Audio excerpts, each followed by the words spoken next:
Buying a home in Tucson is not always the right decision. In this video, I'm going to share with you 5 of the deeper reasons you may want to avoid buying a home in Tucson right now and how to pivot if one of these applies to you. Stick around to the end because as a bonus, I'm also going to share 4 of the most common misconceptions that I find buyers have that prevents them from taking advantage of opportunities right in front of them.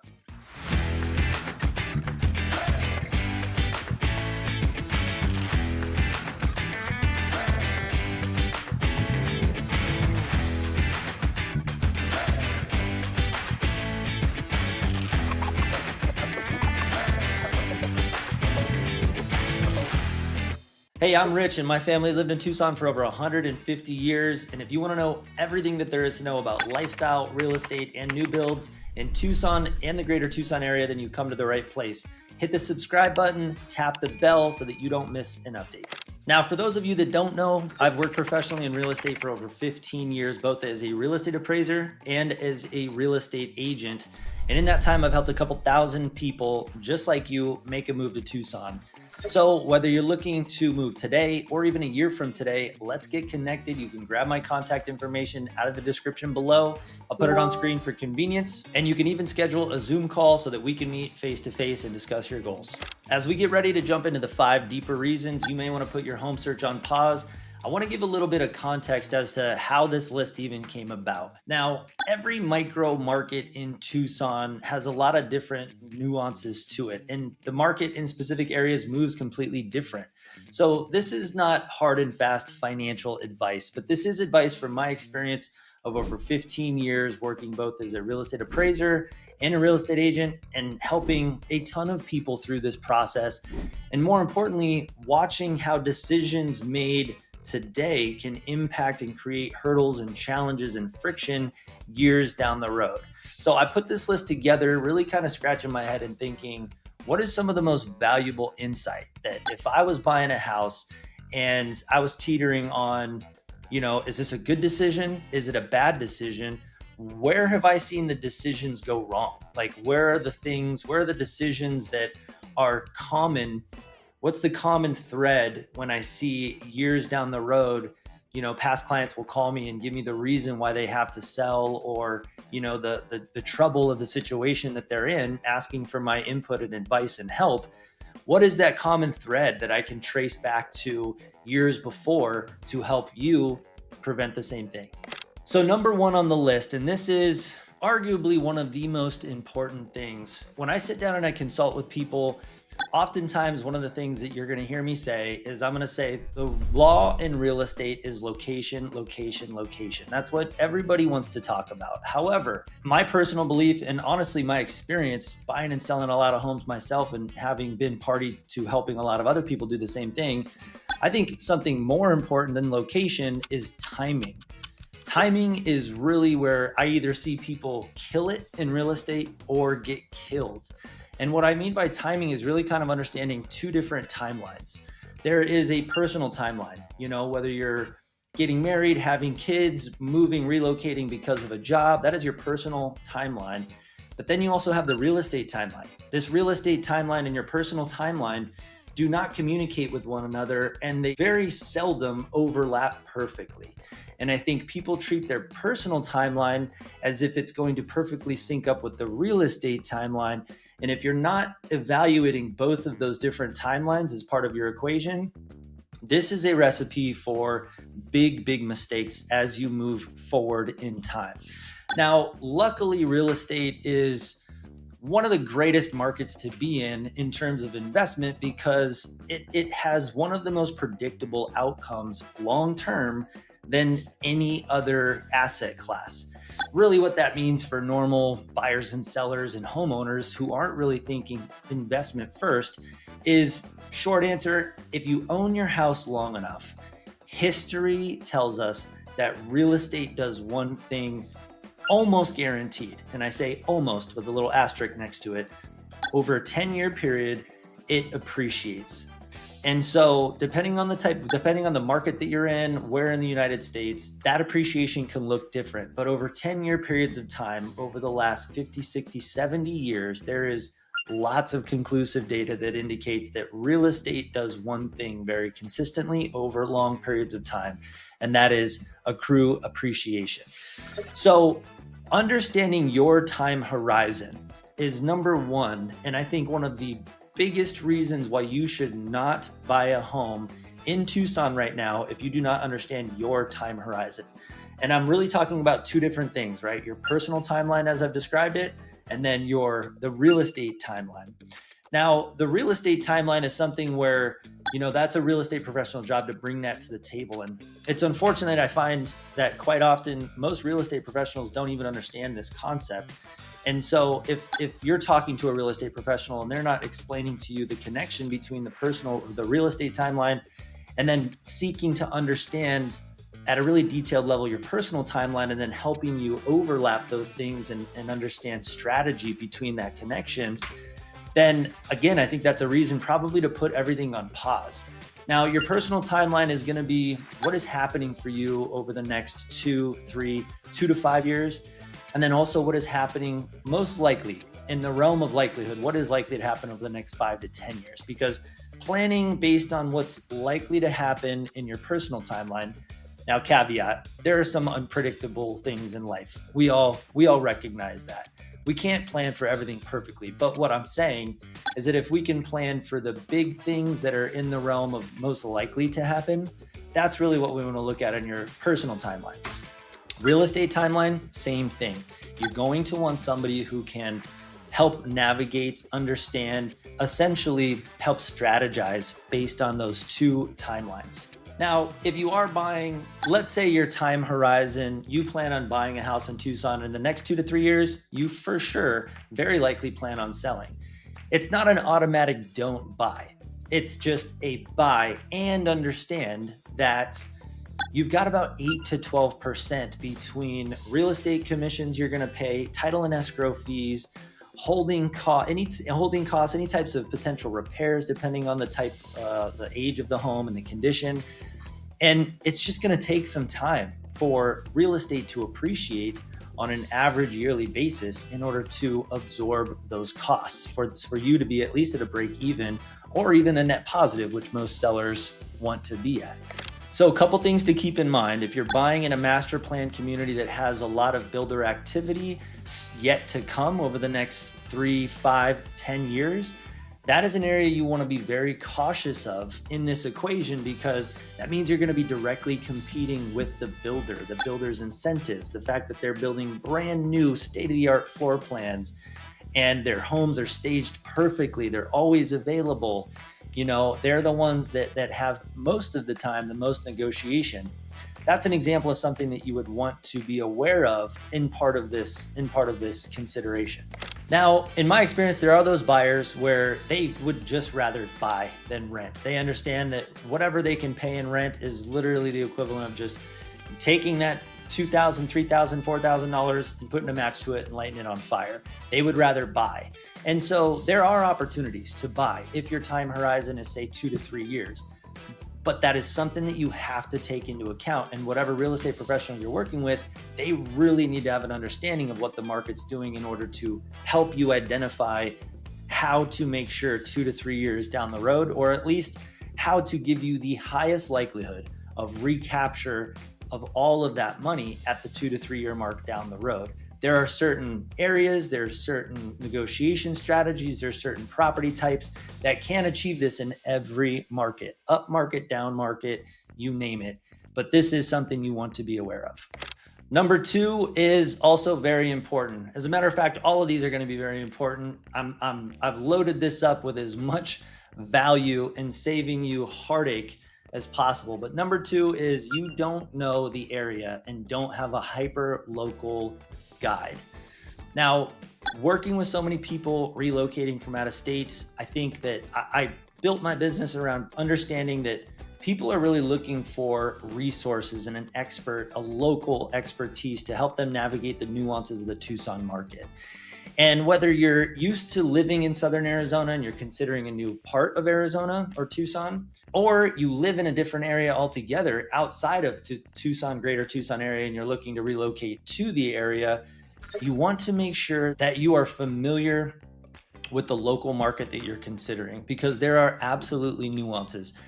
Much like there probably is nuances in most places, Tucson is comprised of like a mosaic of different sub-markets.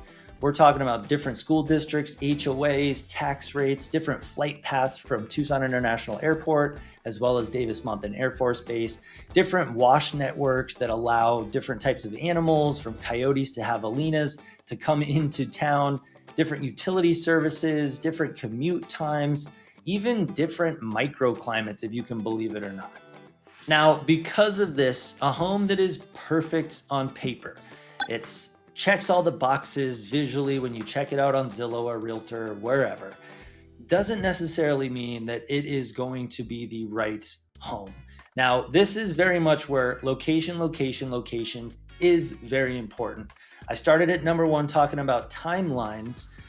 Number two, very, very close, second priority is location, because as I stay in communication and in a relationship with people who I've worked with over years, and I check in with them, and ultimately when they say, Rich, we want to sell the house, we'd like you to come by, sit down with us, talk about how we can get this done together.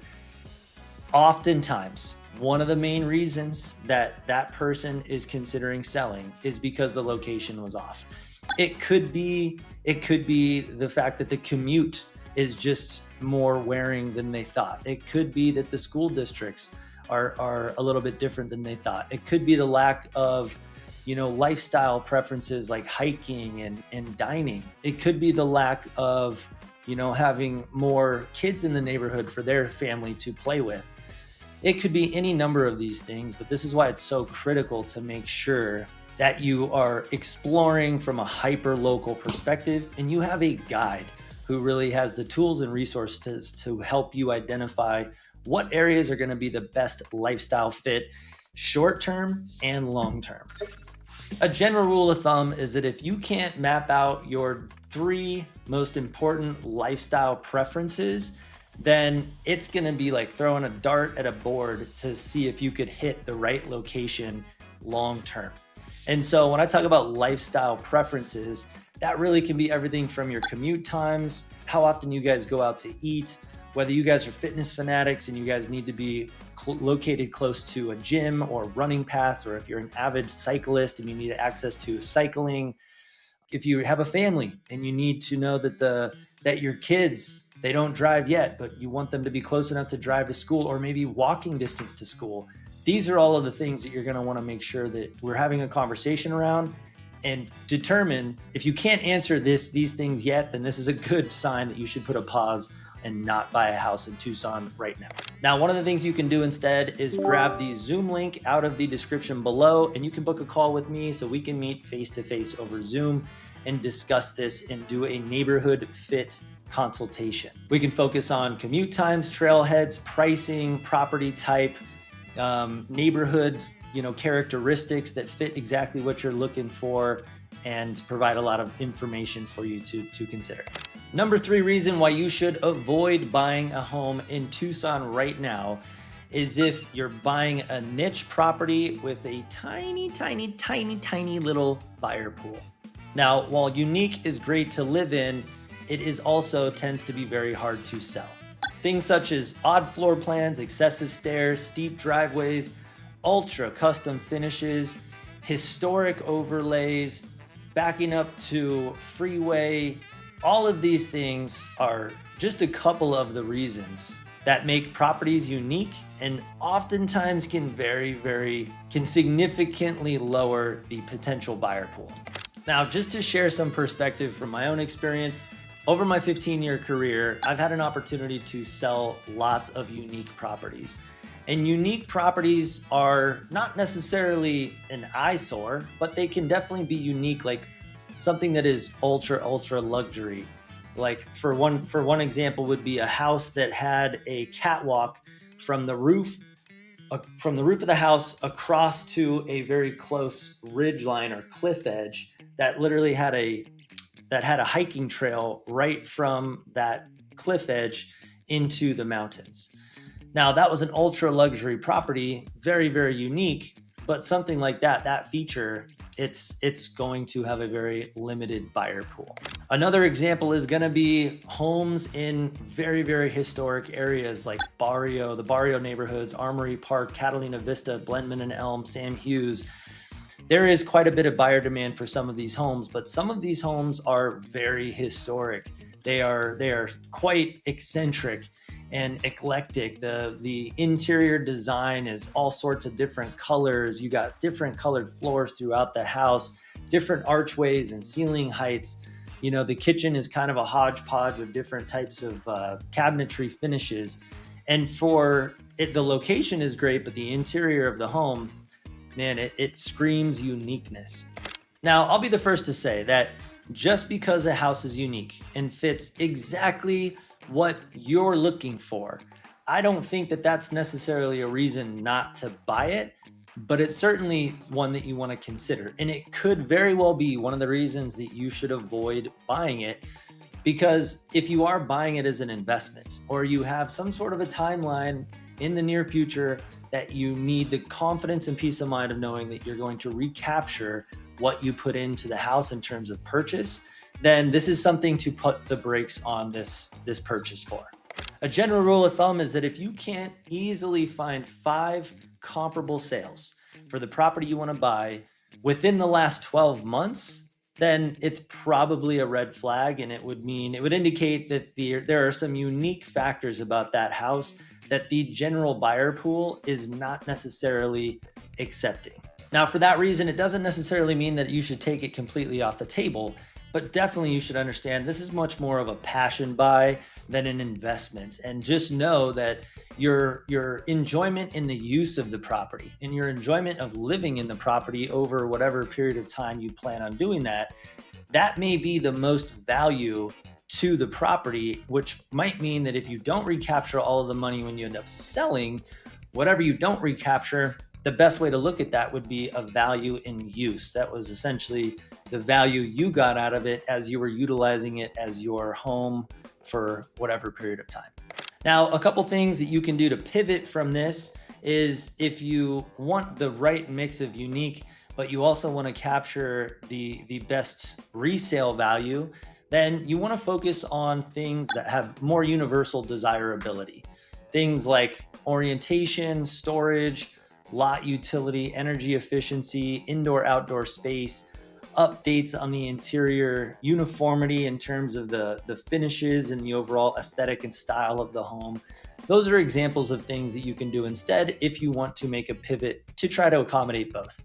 Now, before we jump into number 4, I want to remind you that I've got 4 misconceptions that I'm going to share with you in this video coming up very, very soon. So make sure you stay tuned, because those are 4 that can literally take away 80% of the mistakes and headaches that I see buyers make and you can avoid. All right, so number 4 is you need rental flexibility in the home that you purchase, but the CCNRs do not allow it. Now, here in Tucson, many of the HOAs ban short-term rentals. And I would say generally, short-term rental is defined as anything less than 30 days. And most HOAs are going to require a 6 to 12-month lease term as a minimum. Some HOAs even cap how many rentals they allow in a particular subdivision. So if your plan B is to rent after you purchase at some point in the future, this could absolutely be a reason you want to avoid buying a house in Tucson right now. Now, in Tucson, some of the areas almost certainly you're going to run into this issue are going to be any active adult communities or any master planned communities. 95 to 99% of those communities are going to have more strict rental regulations. And in my experience, knowing those 2 types of communities very well in Southern Arizona, they're going to have restrictions on anything less than a 30-day rental. Now, as part of your decision making, if you do have renting the house for some period of time in the future plan, then you want to make sure you get a copy of the CCNRs and HOA regulations. And you want to make sure you do this before you go into contracts, or at a minimum, before you conclude your due diligence, which typically starts 10 days. The first of 10 days starts when contract acceptance happens, and then you have 10 calendar days to review and do your due diligence, both physical due diligence and inspections, but also you could verify what type of HOA regulations there are. Now, what you could do instead, if you have your heart set on a master plan community or even an active adult community, is you can pivot your mindset in terms of what type of rental strategy you are planning on using. Short-term rental strategy is one that is oftentimes one of the more profitable strategies. It's definitely because thanks to companies like Airbnb, it has definitely become much more mainstream. It's fairly easy in terms of creating an account. If you want to hire a property manager, there's lots of property management options to accommodate that as well. But it's only one of many strategies. And so whether you're in an active adult, whether you're in a master plan community, oftentimes those communities will still allow some form of rentals, but you're just going to have to verify exactly what those strategies are that they still allow. And then you're going to want to work with a professional, whether it be a real estate professional like myself or even a specified property manager, to work up the numbers so that you have some sort of an idea of what the gross rental figures and maybe even net rental figures are on a monthly and annual basis. And the number five reason why you should not buy a house in Tucson right now is that you haven't pressure tested the daily life math. Now, what does this mean? Things like the commute time, access to groceries and healthcare, school logistics, pickup, drop off, events, sports, trail access for personal, time, fun with the family, outings, all of that culminates to make or break your satisfaction. And I've seen it time and time again when people call me to want to sell their home.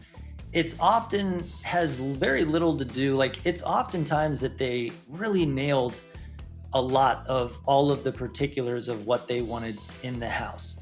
And the house is great. It could even be the location. 9 out of the 10 location boxes are checked, but there's one life event that's changed that they weren't really clear on when they purchased, or some new life event has happened that's caused them to want to relocate for a different commute in a different area. But this is absolutely something to really, really hammer on. You want to test out the daily life math. You want to drive the commute time, spend some time in that particular community. With so many buyers reaching out to us and relocating from out of state, one of the exercises that we always do with people out of state is when we have an idea of when they're coming to town. Usually they'll come to town for 4 to 7 days. And usually the first 2 days is just helping identify and put together an itinerary of the top 2, 3, maybe 4 areas that they're considering after we truly understand their timeline, the real estate timeline, lifestyle, proper lifestyle fit an area. We put together an itinerary and we tell them, hey, over the next 2 days, you're going to go, here's some places for lunch. Here's some parks and things that you need to check out in each community. Go at your own pace, go explore, drive around, get out, check it out, get the vibe, feel it out, and pressure test some of those commute times as well. If we know that they're working at Raytheon or somewhere downtown, some healthcare facility, we want them to drive those and navigate those commutes so that they understand how far it is to a grocery store and they understand all of the conveniences and drive time. Now, the best way to do this is to actually simulate a work day. For any of you watching who still have to commute for work, this is a great way to simulate at the morning, take off, right? And then try to hit a drive back around the time that you would be heading home from work. Now, if you're not working and you're watching this video and this is going to be a second home, a retirement home, then you're going to want to focus on maybe some commutes that you might make. If you love, great dining experiences, live music, you might want to drive the commute from wherever you are to, say, downtown Tucson. Or if there's some live music venues or some great restaurants, there's a lot of corridors of restaurants and live music in the Tucson area. And so if there's specific outings and things that you plan on doing in Tucson, cultural things you want to check out, then those are the commutes that I would recommend that you check out. If any of these hit home for you, don't panic. You can pivot. And if you'd like some help with that, some additional guidance and expertise, and some different perspective, grab my contact information out of the description below. I'll put it on screen right here for convenience. We can get connected. I can help understand exactly where you're at, what milestones are ahead of you, and then bring a bunch of resources and expertise to help you sort through that and make the right decision. All right, as promised, I've got 4 myths, if you will, 4 misconceptions that I frequently, if I'm talking to someone on the fence of buying and I'm listening and asking questions about what they're waiting for, what hesitation they might have, and just trying to really understand where their mindset is. These are the 4 misconceptions that I see time and time again, and they get in the way of the opportunities that those buyers have right in front of them. Oddly enough, oftentimes these buyers that I start a conversation with, the people that I'm referring to, I could have a conversation with them today and they'll tell me one of these 4 misconceptions. And as I continue to stay in touch with them, fast forward a couple months, 3, 6 months later, they're in contract to purchase the home that they wanted. And they're asking themselves, why did I wait? And unfortunately, it could be a circumstance. Well, when I was looking 6 months ago, had I pulled the trigger, I could have taken advantage of that incentive that's better than it is currently. Or pricing has changed and it was more favorable back then than it is currently. Or that home that I saw 6 months ago was the perfect fit. This one is pretty close, but there's that one factor that just isn't the same. And I wish I had jumped 6 months ago. So, myth and misconception number 1 is I'm waiting for interest rates to drop back to 2%. Now, although I love the real estate market when it's a 2% interest rate just as much as the next person, we really have to face the reality that 2% 30-year mortgage rates have happened one time in history ever. And I think the best analogy that I've heard to this is you were either at the train station when that train came in or you missed it, because planning on that train coming back through the station in our lifetime sadly it is a very, very difficult thing to fathom. It relates back to timing the market. If you pay attention to investing in really any capacity, one of the laws of investing is not trying to time the market. Because if you're trying to time the market, that is where the biggest mistakes are made. Either you overcommit too soon or you undercommit and you have a lot of opportunity cost, which means that opportunities are flowing right past you and you could have grabbed them, but you waited too long thinking there was going to be a better opportunity when in fact you missed the opportunity that was right in front of you. So really understanding that there are always opportunities in every market. Yes, the 2% interest rate on a 30-year fixed mortgage was absolutely insane. And if you were fortunate enough to take advantage of that, then hats off to you, because there were fortunately lots of people active at that time. But if ultimately that is the only criteria you're focused on to make your next move or make your next purchase, then sadly, I think you're going to be on the sidelines for a long time. And at some point, you're probably going to have the realization where you're like, dang, I probably should have just moved forward at the time when interest rates were where they were and took advantage of the opportunity, what was in the market at that time.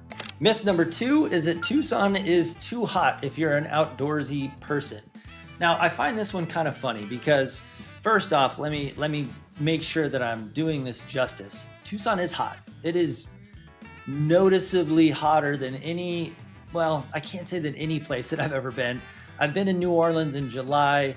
I've been in down south in Rocky Point, Puerto Penasco, Mexico in August. Like, those are some of the hottest places I've been personally, but Tucson is up there, like, for sure. At 3, maybe 4 months of the year, it is hot to the point where you're like, I don't know that I want to be in direct sun too much longer. But life continues. And those 3 to 4 months a year that the sun is hot to the level you want to avoid it, you have 7 or 8 months where it is incredible. We're at a time in a season right now where the mornings are in the 60s, the days are in the 90s, so it's nice and warm. It's doable. You might be sweating if you're in direct sun for a very prolonged period of time, 45 minutes, an hour. But in the morning, it's perfect. If you're a runner, man, it's incredible to lace up my shoes in the morning and hit the pavement in the 60s and then not be cold in the middle of the day. So there, if you're an outdoors person, I think that this is arguably one of the best places for outdoors people. And mainly because if you look aside from places like, say, California, very unique areas where their temperature only varies like 5 to 8 degrees throughout the course of a whole day, you've got the far majority of a year that you can spend in almost near perfect temperatures, temperate sun, plenty of shade, lots and lots of mountain ranges to explore, lots of things to enjoy, lots of patio dining experiences, very dog friendly culture and climate. And so I digress. Obviously, I am a fan of Tucson, being an outdoors person myself. And I find it funny that sometimes, the very small majority of the time will blind someone from understanding or blind someone from appreciating the 3/4 of the year that is absolutely incredible. Myth number 3 is new construction is always pricier than resale. Now, I hear this quite often as well. I want to buy a new build, but I just don't want to pay the new build prices. Well, the truth is that the price of the home that you pay is one of the factors in the overall equation. For most of us as buyers, if you are financing, the price you pay is only part of the equation. If you're paying cash, it is much more of the equation.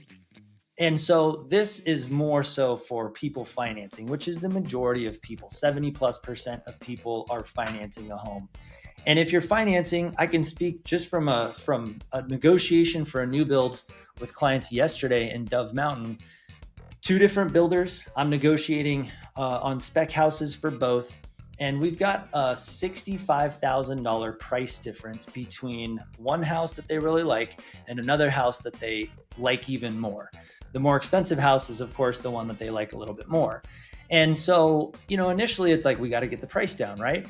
But ultimately, once we had exhausted that the builder can no more drop the price, or once we've exhausted the builder's negotiation and changing the price or reducing the price, the next thing that I went to attack on was the interest rate incentive to lower the monthly payment. Because on option A with the competing builder, the mortgage was approximately $2,300.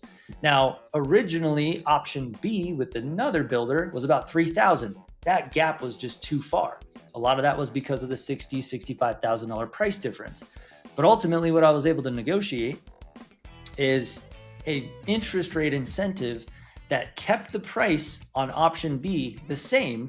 So it's still $65,000 more, but their monthly payment was only $300 more. And so when they started to weigh all of the features of the house, from the floor plan being significantly better, the upgraded features in the kitchen, the styling of the home, the natural light, the lot orientation, all of that, the additional car garage, all of that factored in, and you consider $300 a month. I mean, I don't know about you, but I went to Chipotle for lunch yesterday, and that was $30 just for me. Chips, a drink, and a burrito bowl. So that's really not much when you really think in prices of today, to have a significant difference in, option A versus option B and how it fits with your lifestyle. All that to say, new construction actually, in today's market, and this is a moment in time, but in today's market, new construction provides some of the best negotiation and best incentives that can be taken advantage of if, here's the caveat, if you have someone who is very savvy in navigating that new construction negotiation. Yes, home builders will negotiate. And if you hear otherwise, it's not true.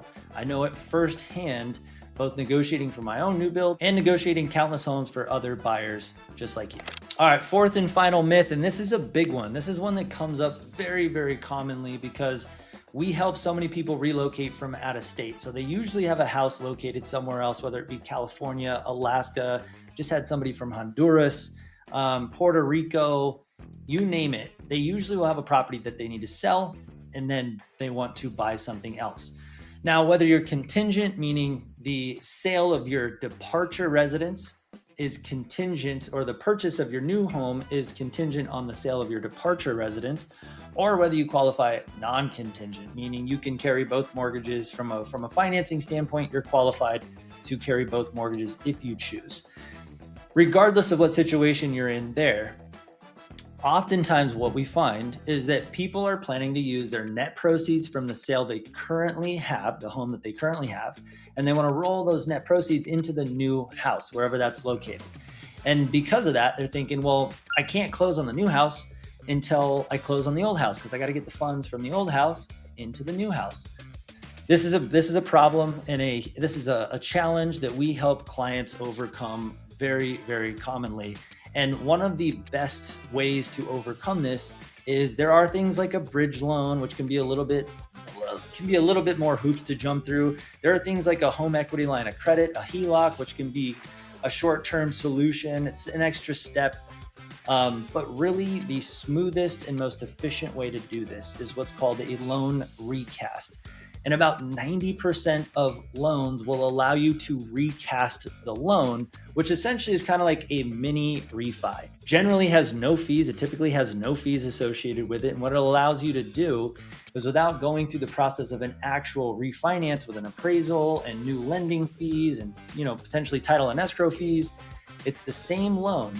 But whatever net proceeds, if you want to make a one big lump payment, usually it has to be above a certain amount for you to do the recast. But usually it's say $30,000 to $50,000, whatever large sum of money you want to apply towards your principal balance.